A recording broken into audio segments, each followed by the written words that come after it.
They'll never forgive me for what I'm about to do. I whispered to myself, staring at the text message from Dr. Catherine glowing on my phone screen. The immaculate kitchen of my parents' suburban home suddenly felt suffocating. The perfectly arranged gourmet cupcakes on the tiered display stand a mockery of the chaos churning inside me. "What was that, Lily?" my mother asked, not bothering to look up from her meticulous arrangement of the desserts for tomorrow's celebration, my twin sister Nancy's debt-free graduation party. The invitation had made it clear whose achievement was being celebrated, though we'd both graduated medical school with identical honors. "Nothing," I replied, my voice steady despite the trembling in my hands. "I was just wondering why you and Dad decided to pay off all of Nancy's loans, but none of mine." The morning sunlight streaming through the bay windows felt suddenly cold, despite the early summer warmth. My medical school diploma, still fresh in its frame, seemed to mock me from where it leaned against the wall, waiting to be hung. Unlike Nancy's, which already occupied the prime spot in the family room, right next to her undergraduate honors certificate. "Lily," my mother sighed, finally looking up at me with that familiar expression of mild disappointment that had haunted me since childhood. "Your sister doesn't have a wealthy mentor like Dr. Catherine taking an interest in her future. You've always had advantages Nancy didn't." I almost laughed. Dr. Catherine was my research advisor because I'd earned that position through countless 80-hour weeks in the lab while Nancy was skiing in Aspen with our parents. The advantage had been working myself to exhaustion while my twin sister received our parents' unwavering emotional and financial support. "So I'm being punished for finding my own mentorship opportunities?" I asked, trying to keep the hurt from my voice. My fingers unconsciously traced the edge of the granite countertop, a nervous habit I developed during my residency interviews. My father walked in, putting a protective arm around my mother's shoulders. "No one's punishing you, Lily. We're just being practical. Your sister needs more help than you do. You've always been more resourceful." Resourceful. The word they used to justify never attending my undergraduate research presentations while flying across the country for Nancy's volleyball tournaments. Resourceful, their explanation for why Nancy got a new car for her 21st birthday while I received a gas station gift card. Tomorrow was Nancy's debt-free celebration party. My parents' idea, of course. They'd invited extended family, her friends, even some of our former professors.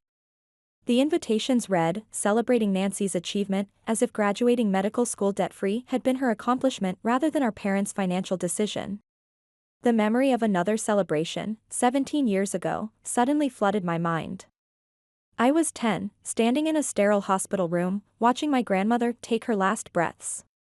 While Nancy waited in the hallway with our parents, I had held Grandma's hand, fascinated despite my grief by the array of medical equipment surrounding her bed. That was the moment I knew I wanted to become a doctor, not just any doctor, but one who could understand and prevent the kind of suffering I witnessed that day. "I should head out," I said finally, gathering my bag. "Early shift at the hospital tomorrow. Will you still make it to Nancy's party?" Mom asked, concern finally entering her voice, not for me, but for how my absence might affect my sister's special day. "I'll be there," I promised, though the thought made my stomach twist. As I walked to my car, my phone buzzed again with another message from Dr. Catherine. "Need to speak with you urgently about the Patterson Fellowship." Big news. I stared at the screen, a cold realization settling over me. My parents' favoritism wasn't just unfair anymore, it was about to become publicly humiliating. And there was nothing I could do to stop what was coming. My twin sister Nancy and I had been on oddly divergent paths since the moment we were born. I arrived first, she followed 6 minutes later. According to family lore, I was quiet and observant, while Nancy announced her arrival with strong, healthy cries. Perhaps that set the pattern for everything that followed. Throughout our childhood in the suburbs, Nancy was the outgoing twin, the one who made friends easily and excelled at sports. I was quieter, more bookish, spending hours in our local library learning about everything from astronomy to zoology.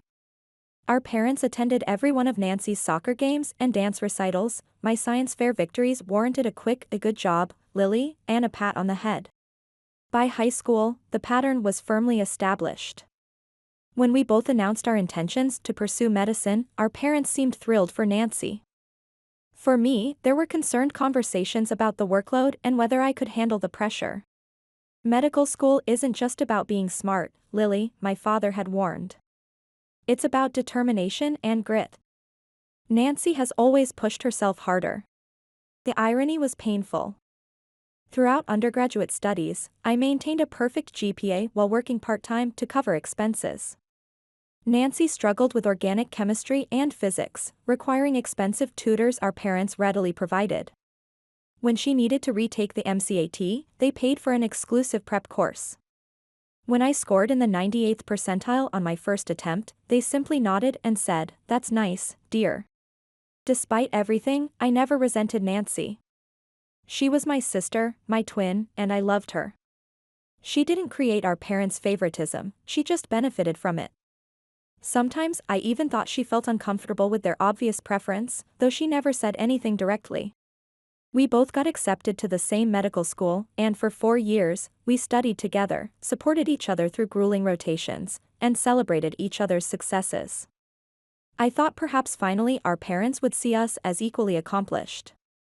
Instead, they found new ways to elevate Nancy's achievements while minimizing mine.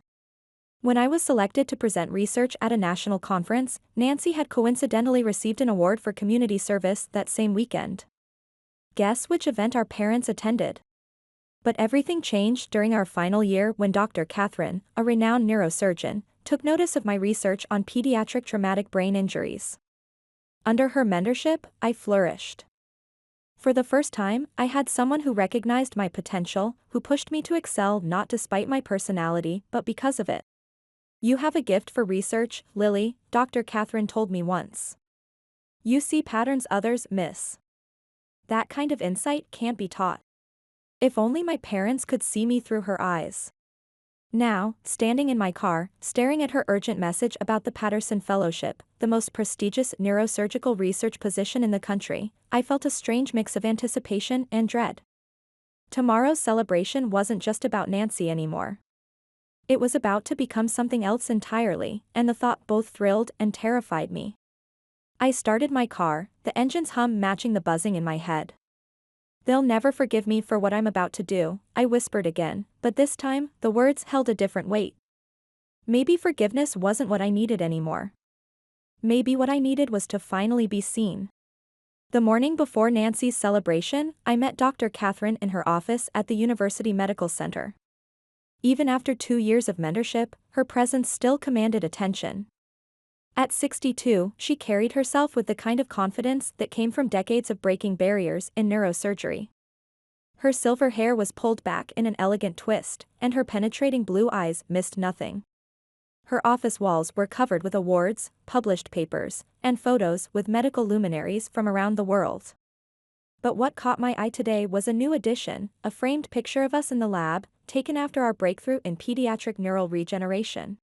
"Lily, sit down," she said, gesturing to the chair across from her desk. Her expression was carefully neutral, but there was an unusual energy in her movements. "I have extraordinary news." My heart raced. For weeks, I'd been waiting to hear about the Patterson Fellowship at Johns Hopkins, the most prestigious neurosurgical research position in the country. Only one graduating medical student nationwide would receive it. "The committee has made their decision," Dr. Catherine said, maintaining her professional composure. I held my breath, my fingers instinctively gripping the armrests of my chair. "They've selected you. Congratulations, Dr. Lily Thompson.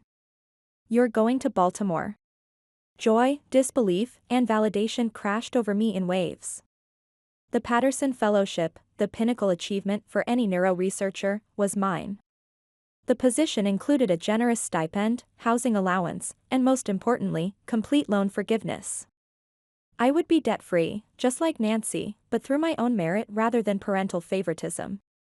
"There's more," Dr. Catherine continued, her eyes twinkling. She pulled out an elegant cream-colored envelope. "I've been invited to Nancy's celebration tonight. Your parents extended an invitation as a courtesy to faculty, not knowing about our mentorship. I'd like to announce the fellowship news there, if you're comfortable with that." My stomach dropped. "I don't know, Dr. Catherine. It's supposed to be Nancy's night, and my parents might see it as me trying to steal her spotlight. Dr. Catherine's expression hardened slightly. Lily, I've observed your family dynamics over the past 2 years. I've seen your parents at hospital functions, heard how they speak about both you and your sister. I understand your hesitation, but sometimes recognition needs to be public to be acknowledged at all. Before I could respond, she continued, her voice softening. Did I ever tell you about my own twin? I blinked in surprise. In 2 years of mentorship, Dr. Catherine had never mentioned having a twin. She rose from her desk and walked to a shelf, retrieving an old photograph I'd never noticed before. In it, 2 young women in graduation gowns stood side by side, their resemblance unmistakable. Margaret was the favored one, she said, running a finger along the frame's edge. Our parents were convinced she was destined for greatness in medicine, while I was told to consider nursing or teaching, something more suitable for my temperament. Sound familiar? I nodded, unable to speak. What happened to her? I finally asked. She's a real estate agent in Phoenix now, Dr. Catherine replied with a slight smile. Dropped out of medical school after 2 years. The pressure of being the chosen one became too much. Meanwhile, I was free to pursue my passion without expectations. Sometimes what looks like favoritism is actually a burden in disguise. She set the photo down and turned to face me directly. But that's not the only reason I want to make this announcement tonight. Your research on neurovascular regeneration isn't just brilliant, Lily. It's revolutionary. The pharmaceutical company that's been funding our lab? They're preparing to offer you a patent deal. Initial estimates value it at around $400 million. The room seemed to spin. $400 million? Your approach to combining surgical innovation with targeted drug delivery could change how we treat pediatric brain injuries forever. The fellowship committee knows this. The pharmaceutical company knows this. It's time your family knew it too. I sank deeper into my chair, processing the implications. This wasn't just about professional recognition anymore, this was life-changing. My phone buzzed with a text from Nancy, Mom's going overboard for tonight. It's embarrassing. Wish she'd put this much effort into celebrating both of us graduating. See you there.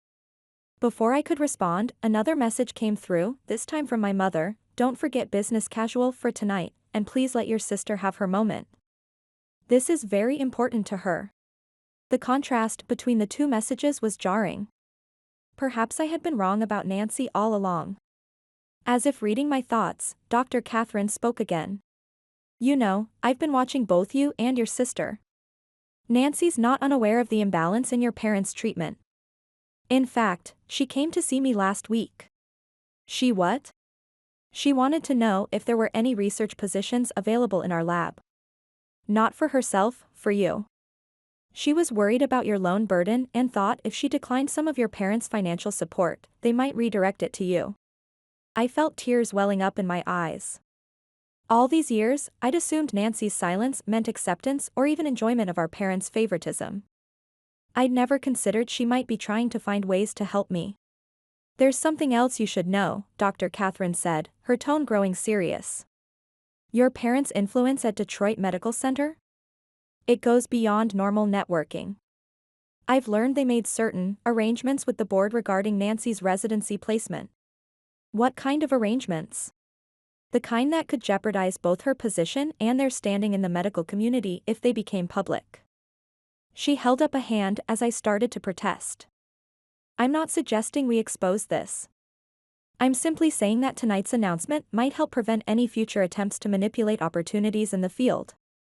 I left Dr. Catherine's office an hour later, my head spinning with revelations. The fellowship, the patent, Nancy's attempted intervention, our parents' manipulation, it was almost too much to process. As I walked to my car, I passed the hospital's pediatric wing, where I'd spent countless hours researching neural regeneration techniques. Through the window, I caught sight of a young patient I'd worked with during my research, a 7-year-old girl who had suffered a traumatic brain injury in a car accident. 6 months ago, she couldn't speak or walk. Today, she was sitting up in bed, reading a book. My research had helped make that possible. This was why I'd worked those endless hours in the lab.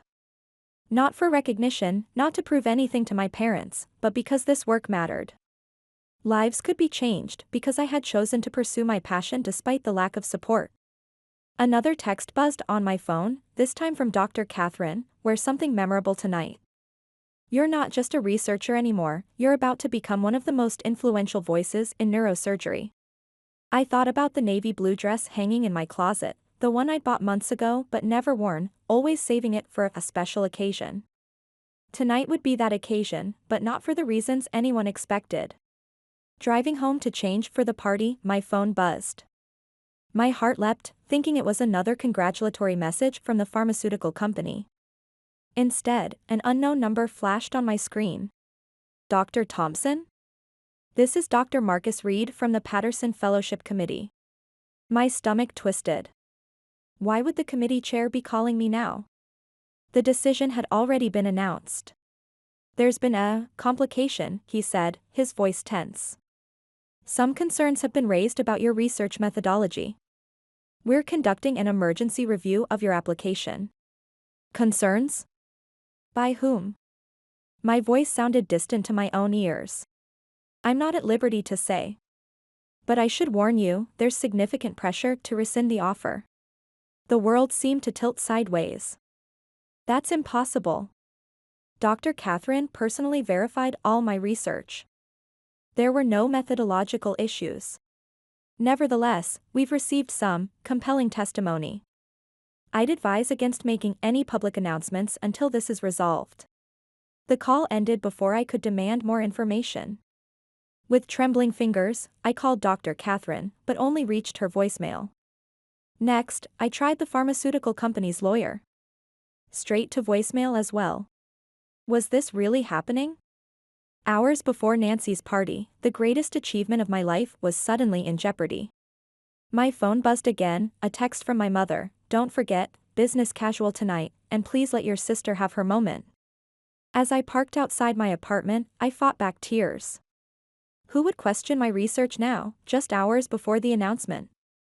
And why couldn't I reach Dr. Catherine? Inside, I stared at the navy blue dress. Should I even go to the party? If the fellowship was being reconsidered, the pharmaceutical deal would likely collapse too. Everything I'd worked for was unraveling. My phone buzzed with a text from Nancy, "Where are you?" Mom's going crazy with the decorations. I need backup. I couldn't let Nancy down. Whatever was happening with the fellowship, I would face it tomorrow. Tonight belonged to my sister. As I slipped into the dress, another text arrived, from Dr. Catherine finally, urgent. Meet me at the party venue 30 minutes early. Do not speak to anyone about the fellowship until we talk. My hands were shaking so badly I could barely fasten my necklace. In the mirror, I no longer saw a woman on the verge of triumph, but someone whose dreams were teetering on the edge of destruction. Whatever was happening, I would face it head-on. If someone was trying to sabotage my career, they would learn that the quiet twin wasn't so easily silenced anymore. I grabbed my keys and headed for the door, my mind racing. Tonight's celebration would indeed be memorable, but whether for triumph or disaster remained to be seen. I arrived at the venue 30 minutes early as requested, scanning the elegant rooftop terrace for Dr. Catherine. The restaurant staff were still putting final touches on the decorations, arranging flowers, and adjusting the "Congratulations Dr. Nancy" banner that stung more than ever now. I found Dr. Catherine waiting in a small alcove near the entrance, her normally composed face etched with concern. "Lily, thank goodness you're here." She pulled me aside, her voice low. "I've discovered something disturbing. Your father has been working behind the scenes to undermine your fellowship." My stomach dropped. My father? But why would he? He's close friends with Dr. Harmon on the Patterson committee. When he learned you'd been selected instead of Nancy, he apparently made some calls, suggesting your research methodology was flawed and that Nancy would be the more appropriate candidate. I felt physically ill. My own father tried to sabotage my career? Dr. Catherine nodded grimly. I only found out because an old colleague on the committee called me, concerned about the sudden scrutiny of your application after it had already been approved unanimously. So the fellowship is gone? My voice cracked. No, Dr. Catherine's eyes flashed with determination. I've spent the last 2 hours on conference calls with the entire committee. I reminded them of the ethical implications of rescinding an offer based on unsubstantiated claims from a clearly biased source. The pharmaceutical company representatives joined as well, vouching for the integrity of your research. And the fellowship is still yours, Lily. But there's more. She hesitated, checking to ensure we were still alone. Your father didn't stop at the fellowship. He's been speaking with Dr. Williams about securing Nancy's position in the neurosurgery department, apparently by suggesting that your research actually built on some of Nancy's early work. The betrayal felt like a physical blow. All those years of working twice as hard for half the recognition, and now this? Does Nancy know? I don't believe so, Dr. Catherine said. From what I've observed, she seems genuinely supportive of you. This appears to be entirely your parents' doing. The elevator doors opened, and I saw my mother step onto the terrace, directing waitstaff with military precision. She hadn't noticed me yet. What do we do now? I asked, feeling simultaneously devastated and strangely liberated. The monsters in the dark had finally shown themselves. That depends on you, Dr. Catherine said. We could still make the announcement as planned. The fellowship and patent are secure. Or we could postpone, avoid the confrontation. I thought about all the years of silence, of acceptance, of believing that if I just worked hard enough, my parents would eventually see me. The quiet twin, always making room for Nancy's spotlight. No, I said, my voice steadier than I expected. No more postponing. No more hiding. Tonight, everything comes to light. Dr. Catherine nodded, a small smile of approval on her lips. Then I'll contact Mr. Harrison. He should be here for the patent announcement. As she stepped away to make the call, I saw Nancy emerge from the elevator, looking stunning in her silver cocktail dress. She spotted me immediately, breaking away from a group of relatives to rush over. Lily. Nancy exclaimed. Thank God you're here. Aunt Patricia has asked me 5 times if I have a boyfriend yet. I laughed despite the storm of emotions inside me. What did you tell her?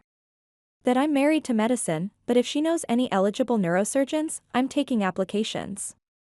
Nancy linked her arm through mine, then lowered her voice. Seriously though, this is ridiculous. Mom invited half the medical school. Dean Wilson is here, and I just saw Dr. Williams from Detroit Medical Center's neurosurgery department.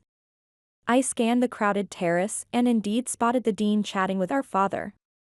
Dr. Williams, the chief of neurosurgery, was nearby, elegant in a black pantsuit. My stomach clenched as I realized the full extent of what was happening. These weren't just congratulatory guests, they were pieces in my parents' elaborate game of positioning Nancy while undermining me. They really went all out, I murmured, the words carrying a weight Nancy couldn't possibly understand. Too all out, Nancy agreed, her grip on my arm tightening. And why just for me? We both graduated, we both worked our asses off. Mom wouldn't even let me put your name on the banner. I studied my sister's face, searching for any sign that she was complicit in our parents' schemes. All I saw was genuine frustration and confusion. Nancy had been as much a pawn as I had been, just on the opposite side of the board. Nancy. Lily. Our mother appeared, champagne in hand. Her designer dress probably cost more than my monthly rent. Nancy, darling, the Hendersons just arrived. You remember Thomas, the chief of surgery at Cleveland Memorial? You should come say hello. She took Nancy's arm, effectively separating us, then glanced back at me. Lily, could you check if the caterers have put out the gluten-free options? Your cousin Beth is being difficult about her diet again.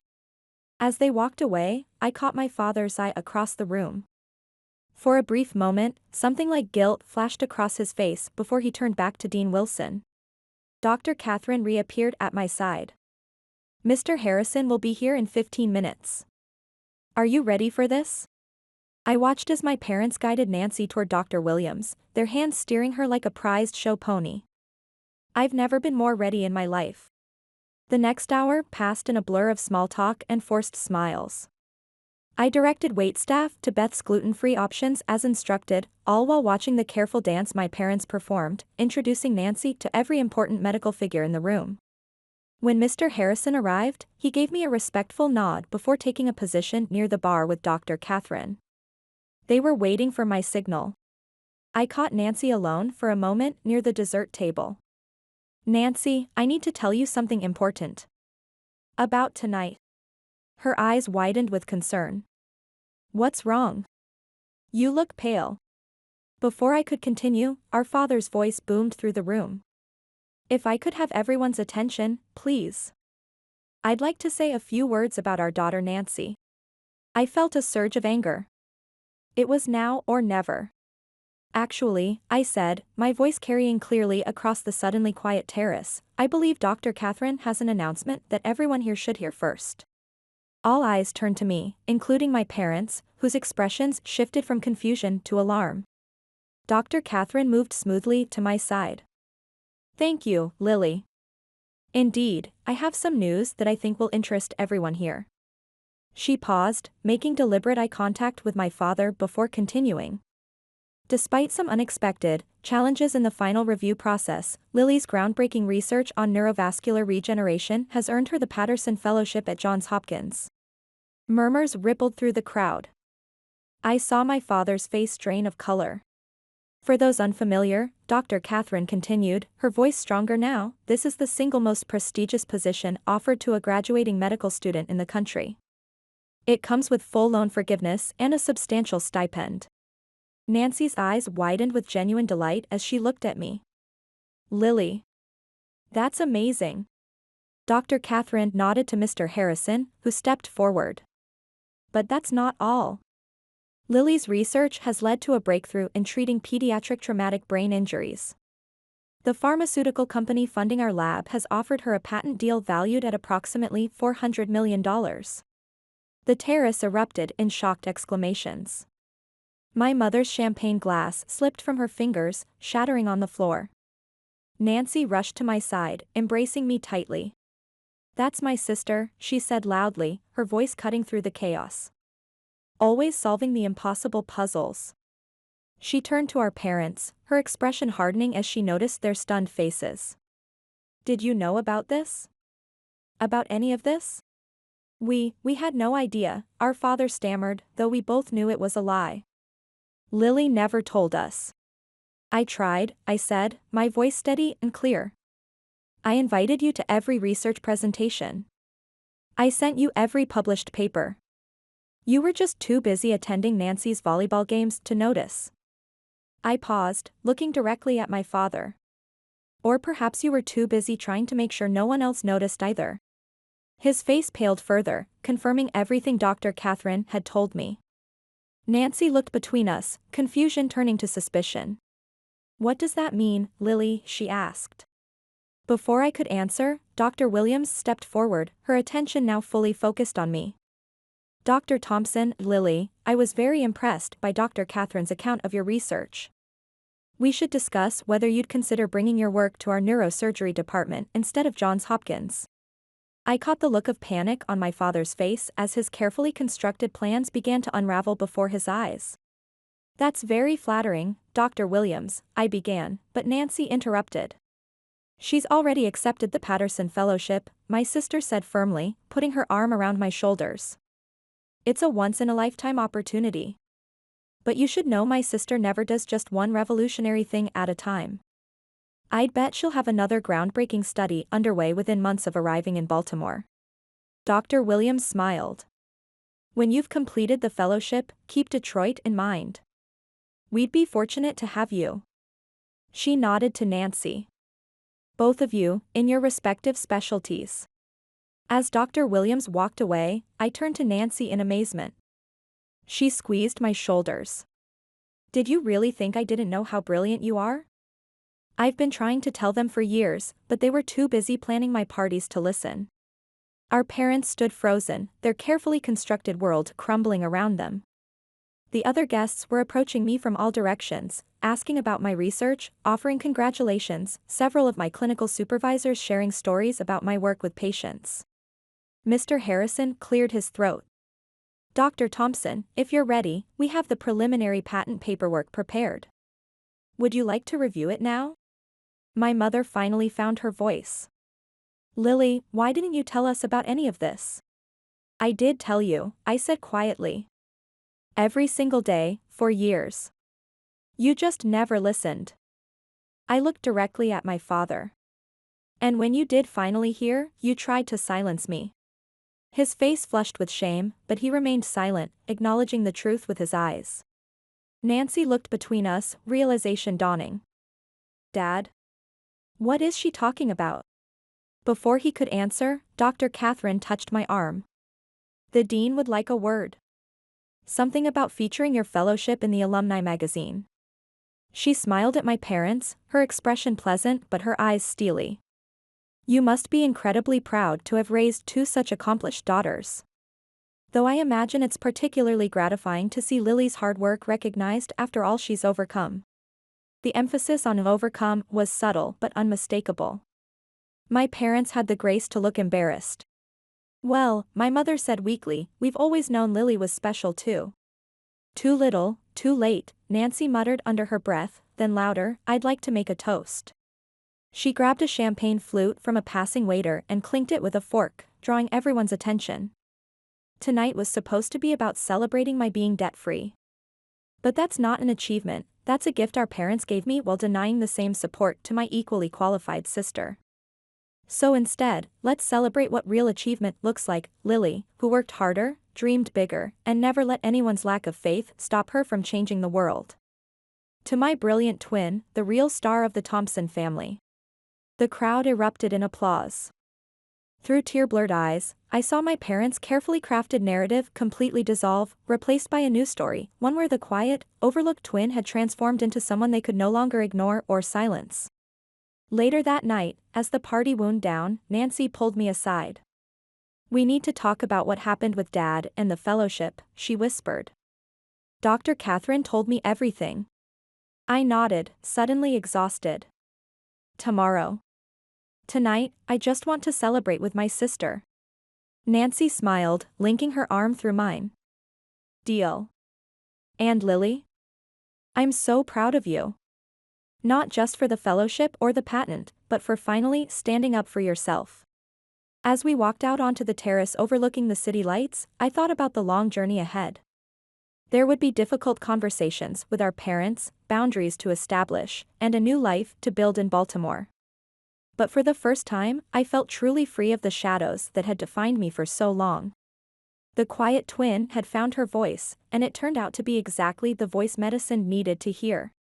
3 months after the celebration, I stood in my new office at Johns Hopkins, unpacking the last of my belongings. The Baltimore skyline stretched out before me through floor-to-ceiling windows, the morning sun painting the harbor in shades of gold. On my desk sat 2 framed photos, one of Nancy and me at graduation, and another with Dr. Catherine in our research lab. The Patterson Fellowship had exceeded all expectations. My research team was already making breakthrough progress in neural regeneration, and 3 major medical journals had requested interviews about our latest findings. The patent money had been wisely invested, with a significant portion dedicated to establishing a foundation for supporting promising medical students from underprivileged backgrounds. My phone buzzed with a text from Nancy, guess who just got approved to start a new mental health program for pediatric patients. This girl. Missing you tons, but so proud of where we both are. I smiled, typing back a quick congratulation. Despite being in different cities, Nancy and I had grown closer than ever. She had flourished in her role at Detroit Medical Center, creating innovative programs that combined mental health support with traditional medical treatment. We were even discussing a potential collaboration, merging her psychiatric expertise with my neurosurgical research. My relationship with our parents had taken a more complicated path. After the party, my father had finally admitted to his attempts to undermine my fellowship. The confession had led to painful but necessary conversations about years of favoritism and neglect. They were trying, in their way, to make amends, though I maintained careful boundaries, focusing instead on nurturing relationships with mentors and colleagues who valued me for who I was. A knock at my door interrupted my thoughts. Dr. Catherine stood there, looking as elegant as ever in her signature professional attire. She had taken a visiting professor position at Johns Hopkins, claiming she couldn't let her star pupil go unsupervised. "Ready for the conference call?" she asked, gesturing to her tablet. "The European Neurosurgical Board is quite excited about implementing your treatment protocol." "Just a moment," I replied, adjusting the framed letter on my wall, "my first approved patent, which would help countless children recover from traumatic brain injuries." Next to it hung a newspaper article with the headline, "Revolutionary Neural Treatment Saves Lives, Young Doctor Changes Face of Pediatric Medicine." As we prepared for the call, I thought about how close I had come to losing everything that night, not just the fellowship and patent, but my own self-worth. My father's betrayal had been painful, but it had also forced long-buried truths into the open, allowing for genuine healing to begin. Last week, I had received an invitation to speak at my old high school's career day. The same school where my parents had once rushed past my science fair victories. Now, I would return as Dr. Lily Thompson, pioneering neurosurgeon and researcher. The thought brought not bitterness, but a sense of peaceful completion. "Dr. Thompson?" My research assistant poked her head in. "The children's ward asked if you could stop by later." "Jamie, the 7-year-old with the experimental treatment?" "She took her first steps this morning." My heart swelled. This was why I had worked so hard, not for recognition, not for revenge, but for moments like these. Each recovered child, each successful treatment, each small victory in the lab proved that believing in yourself could change not just your own life, but the lives of countless others. Dr. Catherine touched my shoulder. "You've come a long way from that quiet girl in the research lab," she said softly. "You know, sometimes the greatest gift we can give ourselves is the freedom to become who we were always meant to be, despite those who try to hold us back." I looked out at the Baltimore skyline again, thinking of all the paths that had led me here. The hurt of being overlooked had transformed into the strength to forge my own way. The silence of being ignored had become the voice that spoke for those who needed help most. My phone buzzed one final time, a message from a young medical student who had read about my research and the obstacles I'd overcome. "Your work inspired me to keep going when my own family didn't believe in me. Thank you for showing us that we can write our own stories, even when others try to edit them." I smiled, remembering the words I had whispered so long ago, "They'll never forgive me for what I'm about to do." But now I understood, it had never been about forgiveness. It had been about finding the courage to forgive myself for not fitting into someone else's narrative, and the strength to write my own, even against those who should have supported me most. "Ready?" Dr. Catherine asked, her hand on the conference room door. I nodded, straightening my white coat with its embroidered "Dr. Lily Thompson, Director of Pediatric Neurosurgical Research" on the pocket. "Ready?" Together, we stepped forward into another day of changing the world, one neural pathway at a time. The quiet twin had found her voice, and it turned out to be exactly the voice medicine needed to hear.